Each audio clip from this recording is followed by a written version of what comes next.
퀴즈 내는데 응모하신 분이 두 분밖에 안 계셔서 두 개 준비했는데 그냥 두 분 다 당첨된 걸로 하도록 하겠습니다.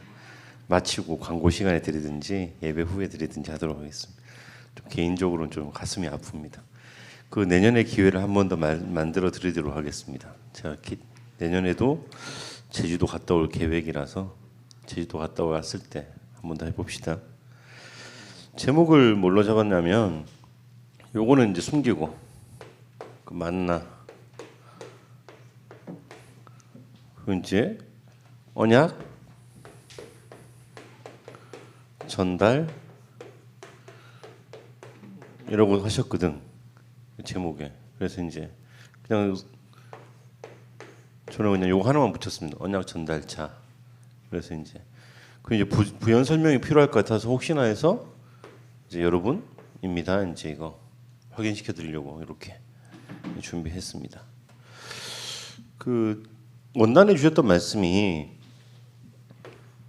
요 빈 곳을 살리자 이렇게 말씀하셨어요. 히터 좀 꺼주세요. 그 빈 곳을 찾아 살리자라고 되어 있는데 여러분 요게 지금 우리가 보통 나의 청소년 시기의 가치관이랑 맞습니까?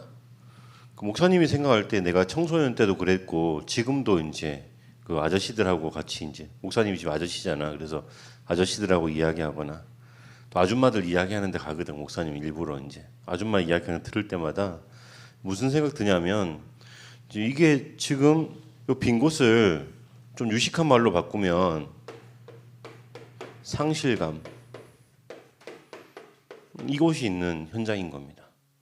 여기에 뭐가 가득 차냐면 세상에는 그러니까 비교 의식이라는 게 이게 있습니다. 그래서 이거 가지고 서로 비교하면서 스스로 상처받고 다른 사람들에게도 상처를 주고 그 일을 자꾸 하는 거거든요.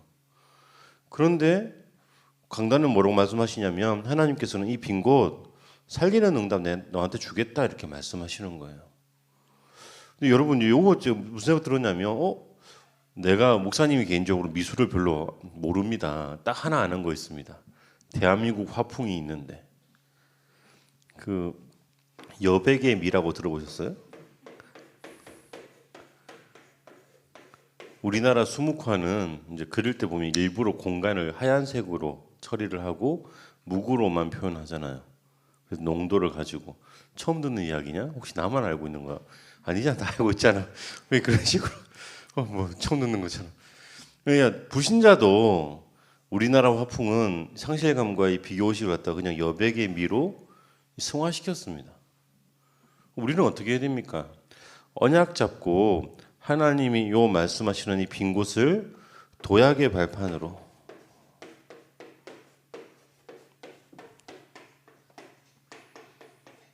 이걸로 만들 수 있겠냐 이제 그 질문이신 거잖아요. 여러분 우리가 질문을 한번 해봐야 돼요. 내가 누구처럼 계속 응답받고 1등하고 그렇게 가는 그 인생에 하나님께서 왜 나를 1등이 안 되게 하시기도 어떤 때는 내 한계를 만나게 하시고 내 재능이 없음을 스스로 한탄하기도 하시고 왜 그러십니까? 라는 질문들을 할 때 우리는 그거 가지고 여기에 쩔어 있을 거냐 아니면 불신자처럼 그냥 이걸 가지고 여백의 미라고 거창한 말을 통해서 한번 더 다시 이제 이걸 승화시킬 거냐 언약을 붙잡고 하나님께서 나에게 원하시는 이 도약의 발판을 가지고 응답을 향해 실현시키는 그것을 향해 달려갈 것인가 이제 그게 우리가 가지고 선택해야 되는 것입니다. 선택은 여러분 이 셋 중에 어떤 거 하시겠습니까? 여러분이 알아서 하세요. 그러니까 그거는 그것까지 있잖아요. 목사님이 이거 해라 저거 해라 말하지 못해요. 왜냐하면 이거는 하나님도 이걸 딱 기다리고 계시거든. 너 뭐 선택할래? 내가 너 선택하는 것에 힘을 더해 줄게. 이렇게 말씀하세요. 근데 여기에 야 그럼 이거 선택하면 나는 그냥 가만히 있을 거야? 이렇게 말씀하실 거예요. 하나님 왜 나한테 자꾸 문제를 갖다 주세요? 이렇게 말하면 너 세상 거 왜 자꾸 선택하니? 나는 그래서 가만히 있는 거야 오히려. 왜 하나님 자녀인데 왜 우리가 응답 못 받습니까? 알게 모르게 내가 세상의 이야기 요걸 선택하기 때문에 그럴 수 있는 거예요. 내가 응답 받는 것 같은데 자꾸 잘 안 돼요. 왜 안 될까요? 세상의 이야기 속에 있는 그것을 향해서 자꾸 가기 때문에 그러는 거예요. 여러분 우리가 진짜 질문해 봐야 되는 건 내가 언약 붙잡고 정말 하나님의 말씀 성취를 향해서 이걸 실현시키기 위해서 내가 계속 기도하면서 하나님의 계획을 찾고 연구하고 여러 가지 것들을 분석해 보는데 응답이 안 된다. 그럼 따져야 돼. 하나님 도대체 뭐예요? 왜 나한테는 하나님이 아니세요? 왜 전능자가 아니십니까? 창조의 능력을 왜 안 주세요라고 그때 따져야 되는 거예요. 그리고 따지면 그때 목사님 자신 있게 말할 수 있는 게 뭐냐면 그게 하나님께서 그때 더 깨닫게 하시는 부분들이 나와요. 더 크게 보여지게 되고 내가 지금 어느 한계에서만 자꾸 나를 보는지 보게 하세요. 그럼 그 넘어서셔야 되는 거예요. 자꾸 우리가 세상의 그 어떤 것으로도 하나님의 말씀이 실현되어집니다라고 하는 그 고백의 증인들 앞에 우리가 그 흐름 속에 있는 거예요. 그게 저와 여러분이 있어야 되는 겁니다. 이번 주 설교의 결론이 이겁니다. 여러분, 우리는 이 세 가지 흐름 속에서 우리는 어떤 걸 선택한 사람들을 따라가고 있는 거냐면 언약의 말씀 붙잡고 하나님의 말씀이 실현되는 그 응답을 따라 걷는 사람들, 그 사람들의 후대이고 그래서 그 사람들이 붙잡았던 언약을 내가 누리고 전달할 자로 부르셨다는 거예요. 그게 저와 여러분인 겁니다. 질문 많이 해보셔야 돼요. 이거 가지고 그냥 단순히 믿어라. 그건 목사님 개인적으로 있잖아요. 그거는 뭐 우리가 조선 시대도 아니고 있잖아. 그 고려 시대도 아니고 그냥 무조건 믿어라. 그건 아닌 시대인 거예요. 여러분 이걸 가지고 하나님은 뭐라고 말씀하시냐면 이게 개인에게 그리고 교회에 그리고 이게 현장에 성취될 거야 이렇게 말씀하셨어요. 이제 11월 달 다음 주면 우리가 추수감사 주일이거든요. 이제 1년 한번 정리해 보는 거예요. 어떤 면에서 원단의 말씀은 추수감사절까지 내가 응답받았나 한번 정리해 보시는 게 우리가 이제 교회 스케줄로서 우리 청소년과 렘넌트가 가져야 될 그 응답을 확인해 보셔야 됩니다. 그래서 내가 바뀐 게 뭐가 있나? 우리 교회가 혹시 바뀐 게 있나? 현장이 바뀐 게 있나? 다음 주 목사님은 교회 스케줄 하나 알고 있는데 다음 주 교회가 하나 바뀌는 게 있습니다. 이번 주 중에 뭔가 하나 일이 벌어집니다. 그래서 다음 주 와보면 이게 바뀌었네? 이게 될 겁니다. 근데 여러분 근데 이게 안 보이는 사람도 가끔 있어요. 바꾼 게 많이 있거든 분명히. 근데 왜 이거 우리 심결에 지나갈 거냐? 교회는 응답받고 있는데 현장이 분명히 바뀌면서 응답이 하나님 계속 주고 계십니다. 내가 못 볼 때가 많은 거예요. 그걸 보고 누리시는 저와 여러분 되시기를 예수님 이름으로 축원드립니다. 여기에서 그러면 이걸 가지고 우리는 어디로 갑니까? 237로 갑니다. 치유가 필요한 현장으로 갑니다. 그리고 서밋에게 갑니다. 여기 이제 우리가 특별히 렘넌트가 받아야 되는 응답입니다. 11월에 그래서 뭐 하라고 하시냐면 11월에 얼마 남지 않았지만 이걸 가지고 2021년 집중을 해봐라 이렇게 말씀 주신 거예요. 어떤 집중을 해야 될까요? 미션 찾는 40일 집중? 이거 한번 해보라고 하셨어요. 그리고 우리가 원네스를 이루는 10일의 집중 이거 한번 해보라고 합니다. 40일 동안 고민했는데 미션이 찾아지지 않으면 하나님을 따져야 되는 거예요.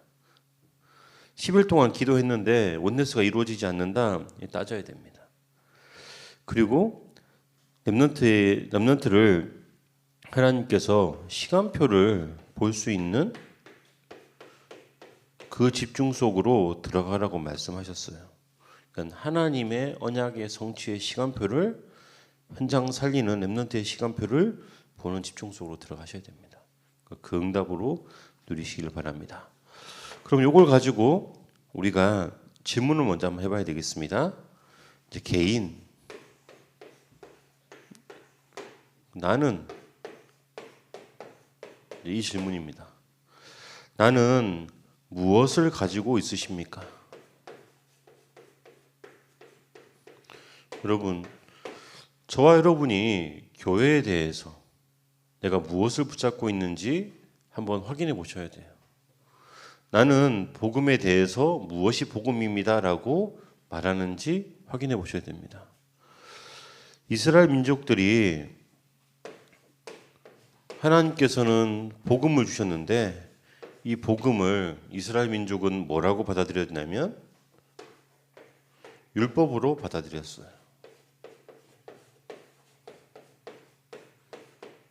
하나님의 계획은 복음인데 이스라엘 민족은 율법으로 이해한 거예요. 누구부터 시작된 겁니까? 이거는 믿음의 조상 아브라함 때부터 시작된 겁니다. 목사님이 개인적으로 여러분 우리가 그 창조론과 진화론이 지금 싸우고 있는 시대를 살고 있거든요. 근데 창조론이 많이 밀리고 있어. 진화론이 저 이기고 있거든. 그래서 누가 봐도 보통 사람 만날 때 창조론 이야기하면 아 얘가 깨달음이 좀 부족한 친구구나 이렇게 말할 수 있어요. 그래서 그 이야기를 하면 안 돼. 목사님 생각할 때는 그런 이야기 하면 안 돼.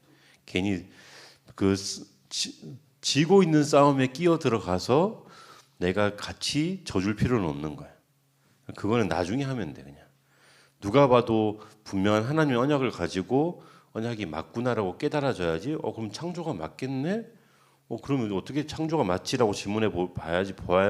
그렇게 봐야지 창조가 보여지는 게 지금 그런 시대에 살고 있는 거예요.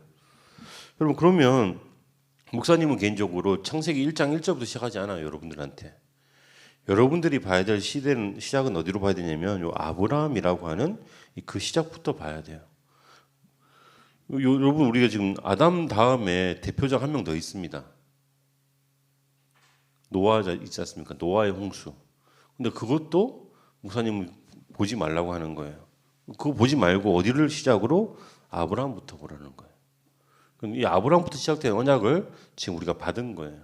이 이야기입니다. 이게 좀 중요한 이야기라서 목사님은 중요하게 생각하는데 여러분들은 저거 왜 아브라함이라고 쓰셨는데 아브라함 위에 노아도 있고 여기 위에 아담도 있는데 왜 이야기 안 하시지?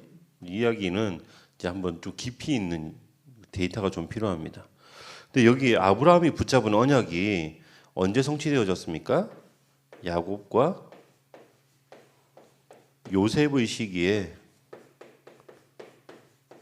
성취되어졌습니다. 이 성취를 가지고 어디로 갔냐면 애굽이라고 하는 강대국의 개개라고 하는 이게 이제 손님으로 초대받아 간 겁니다. 야곱이 요셉을 통해서 바로 앞에 나아갈 때 바로가 어떻게 맞았냐면 손님으로 맞은 거예요. 내가 가장 신이 많은 애굽에서 가장 중요한 요셉이라고 하는 총독의 아버지로 손님으로 맞은 거예요. 근데 몇 대가 지난 다음에 어떻게 되어버렸습니까? 이게 노예가 되어버렸습니다. 여러분 여기까지가 진짜 역사적 사실인 거예요. 이 사실이거든요. 근데 이 노예의 삶이 사라졌는데 이 노예의 삶에서 어떤 속에 있는 겁니까? 고통의 삶이 계속되고 있는 거죠. 여러분 이게 역사적 현실인 겁니다. 여기에서 이제 시작되어지는 거예요.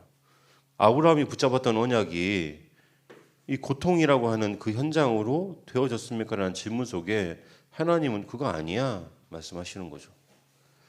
출애굽기 3장 18절 우리가 잘 아는 그 말씀 가지고 무엇을 한 겁니까? 출애굽을 한 거죠. 희생 제사라고 하는 것을 가지고 출애굽이라고 하는 하나님의 역사가 일어난 겁니다.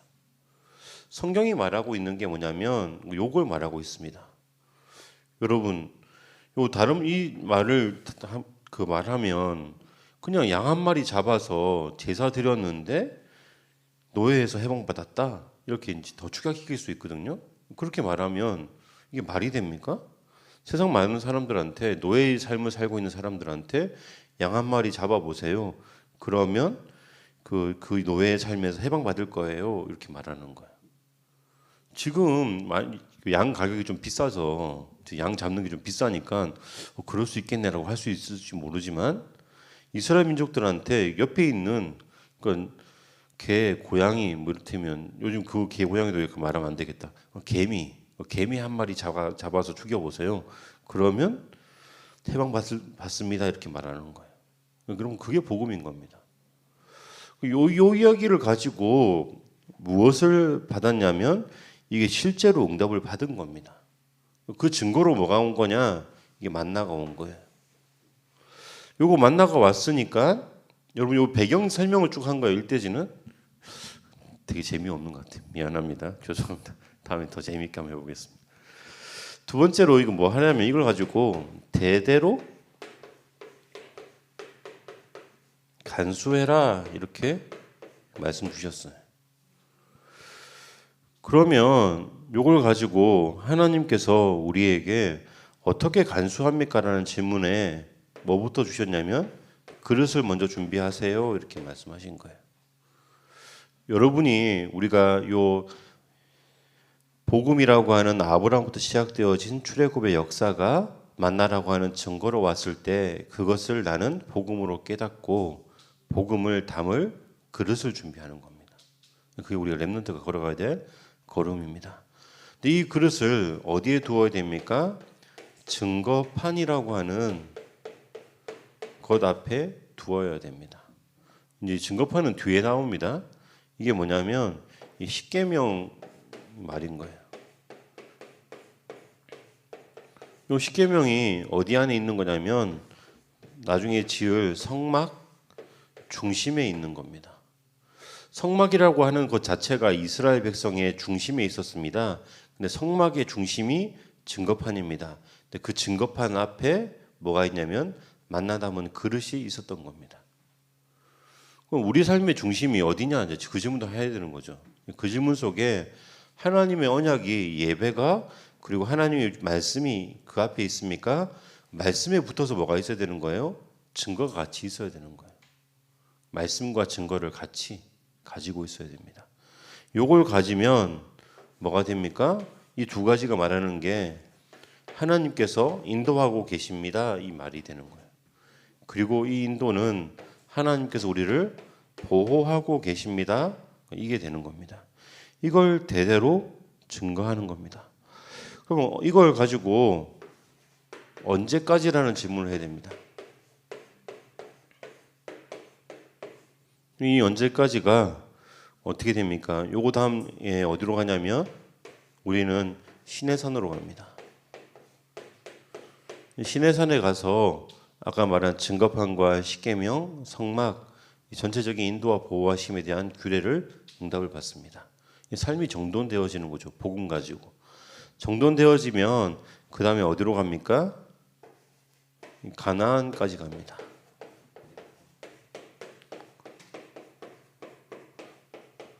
그리고 40년이라고 하는 시간이 흐를 때까지, 이건 미래 이야기입니다. 여기까지는 이제 성경이 있지만 이 뒤에 있는 건 미래 이야기이기 때문에 40년이라고 하는 시간 다음에 그 다음으로 끝나느냐? 이 끝나는 게 아니라 하나님께서 보장하신 그 다음 응답까지 가야 됩니다. 이 다음에 어떤 게 나오냐면 가나안 입성이 나옵니다. 그리고 가나안을 정복하게 되죠. 그 다음에 어떻게 됩니까? 안타깝게도 분열 왕국이라는 것이 오게 됩니다. 요거는 이제 뭐 교회사 이야기입니다. 이스라엘 역사인데 요 다음에 어떻게 됩니까? 포로라고 하는 것이 있게 됩니다. 포로 시기에 그걸로 끝납니까? 귀환이라고 하는 하나님께서 다시 돌아오겠다고 하는 그 약속까지 가게 됩니다. 요거 하게 되면 그 다음에 어디로 가냐면 성전 재건이라고 하는 그 응답의 시간표까지 가야 됩니다. 요 다음은 또 어디로 갈까요? 로마에 속국이 됩니다. 근데 속국되고 나서 로마를 복음화합니다. 여기까지 우리가 연결되어집니다. 요거 다음에 지금 우리는 어떤 시대를 살고 있는 겁니까? 이 언약 가지고 지금 하나님 원하시는 세계를 살리는 세계 복음화까지 가고 있습니다. 근데 세계복음화 하니까 잘 이해를 못할 것 같아서 목사님이 원단의 말씀이랑 다시 연결해 드릴게요. 세계 살리는 이 걸음까지 저와 여러분이 가는 겁니다. 이게 지금 우리가 걷고 있는 겁니다. 여러분, 하나님 언약 가지고 어떤 질문을 해야 되냐면, 하나님 나에게 복음을 주셨는데 이 복음이 나에게 증거와 말씀으로 나에게 있습니까? 증거와 말씀 속에 내가 인도받고 보호받고 있습니까? 이 보호를 따라서 이스라엘 민족이 걸어왔던 증거와 또 그 이후에 로마 석구 초대교회가 걸었던 그 걸음 속에서 지금 내가 하나님 원하시는 세계를 복음화라고 하는 세계를 살리는 일에 내 인생이 초점 맞춰져 있습니까? 그 질문을 하셔야 됩니다. 여러분의 나이 때 뭐 하기 쉽냐면 여러분이 즐기는 것, 여러분이 좋아하는 것, 여러분이 재미있어 하는 것만으로 살려고 할 때가 많이 있을 거예요. 목사님 개인적으로 그거 반대하지는 않습니다. 근데 거기에 뭐가 포함되어 있냐 질문해 봐야 돼요. 하나님은 그곳에 언약 가지고 살리는 자로 서 있어라 이렇게 말씀하시거든요. 여러분이 즐기고 좋아하는 것에 내가 언약 가지고 살릴 수 있는 그 삶을 살아갑니까? 라고 질문해야 되는 겁니다. 그 질문 속에 결론은 뭡니까? 언약 전달자는 어떤 결론을 가지고 있어야 되냐면 하나님이 여러분에게 언약을 가지고 전달하는 사람은 누림이라고 하는 언약 누림의 이 수준을 원하십니다. 언약 누린다는 게 뭡니까? 복음이 가지고 있는 사람이 되어져서 복음이 다른 사람이 볼 때 저 사람은 복음이 각인된 사람이야. 세상의 모든 것 앞에 복음이 각인되어 있고 그리고 계속 뿌리 내리는 걸 보니까 저 사람은 복음에 뿌리를 내리는구나. 그리고요, 복음 가지고 하나님께서 다른 사람이 볼 때 체질이야. 저 사람 체질은 복음 체질이야. 라고 하는 그 고백에 응답을 걷는 걸음의 인생이 여러분의 인생입니다. 그렇게 되면 하나님께서 여러분의 증거로 예수가 그리스도입니다라고 하는 이 고백을 여러분의 고백으로 말할 수 있는 시간표를 허락하신다고 약속하십니다. 그곳에 하나님께서 오직이라고 하는 유일성, 다른 사람은 하지 못하는 여러분만이 할 수 있는 그 응답을 실현시켜 주시겠다고 하시는 겁니다. 말씀을 정리하면 여러분, 우리가 가지고 있는 이 언약이라고 하는 것은 무엇을 말하는 겁니까? 이스라엘 민족은 율법으로 오해했는데 우리는 하나님께서 복음을 깨닫게 하셔서 복음 속에서 아브라함에게 처음부터 약속을 주신 것이 율법이 아니라 복음을 주시기 위해서구나라고 이해하고 있는 자입니다. 그 복음을 이해하고 있는 자는 무엇을 준비하고 있는 거냐면 말씀과 증거를 준비하고 있는 자입니다. 그래서 여러분이 지금 계속 질문해 봐야 되는 거예요. 나는 어떤 말씀 붙잡고 있고 어떤 증거를 나의 가장 중심에 두고 있나. 여러분 그걸 중심에 두고 있으면 하나님 약속하시는 게 있는데 내가 인도하고 보호하겠다라고 약속하십니다. 그 보호와 인도의 약속은 언제까지입니까? 우리가 걷는 모든 걸음 속에 있습니다. 근데 그 걸음에 참 재미있는 게 뭐냐면 응답만 있는 것처럼 보였는데 가나안 입성이라고 하는 그 응답이 보이는 줄 알았는데 약간 좀 안 좋은 것도 나옵니다. 분열 왕국, 포로. 근데 거기에만 있는 것이 아니라 하나님은 거기 다시 깨트려 나와서 귀환하고 재건하시겠다고 말씀하세요. 재건했는데요. 그럼 끝입니까? 또 이상한 일이 벌어집니다. 또 이상한 일이 벌어져도 그것과 상관없이 하나님께서 원하시는 복음화는 지속되어지고 있습니다. 그 걸음 속으로 우리가 가는 겁니다. 세상에 여러분의 삶에 이상한 일이 자꾸 생길 수 있습니다. 그거 되게 재밌구나 넘어갈 수 있는 복음의 힘을 가진 자가 되어야 됩니다. 그 사람을 보고 뭐라고 합니까? 언약을 누린다라고 말하는 겁니다. 다른 사람이 볼 때 언약 가지고 있는 사람이 복음이 각인되고 뿌리 내리고 체질화가 되어졌다는 걸 보고 언약 전달자 이렇게 말할 수 있는 거예요. 여러분의 삶은 예수가 그리스도이신 그 증거를 가지고 있기 때문에 여러분이 하는 일, 여러분이 꿈꾸고 있는 일, 여러분이 손대는 그 일이 오직과 유일성이라는 응답 앞에 응답을 누릴 자가 되실 겁니다. 그 응답 누리시는 저와 여러분 되시기를 예수님 이름으로 축원드립니다. 기도하겠습니다. 살아계신 하나님 감사합니다. 하나님께서 우리에게 복음의 비밀을 알게 하시고 그 비밀을 가진 자가 언약의 비밀을 누리고 전달할 자로 언약 전달자로 우리를 세워 인도해 가시겠다고 약속 주시니 감사를 드립니다. 하나님 주신 그 언약의 말씀이 우리 렘넌트의 삶으로 축복하여 주셔서 하나님 정말로 살리는 자의 응답으로 생명 살리고 세계 살릴 자의 응답으로 역사하여 주시옵소서. 렘넌트가 붙잡는 그 현장에 언약이 있게 하시고 증거가 있게 하시며 하나님이 원하시는 복음의 누림이 있도록 축복하여 주셔서 하나님 정말로 세상을 살리는 유일성의 응답의 비밀을 누리는 자의 증거로 모델로 사용하여 주옵소서. 렘넌트의 삶을 축복하시고 감사를 드리며 살아계신 예수 그리스도의 이름으로 기도드립니다.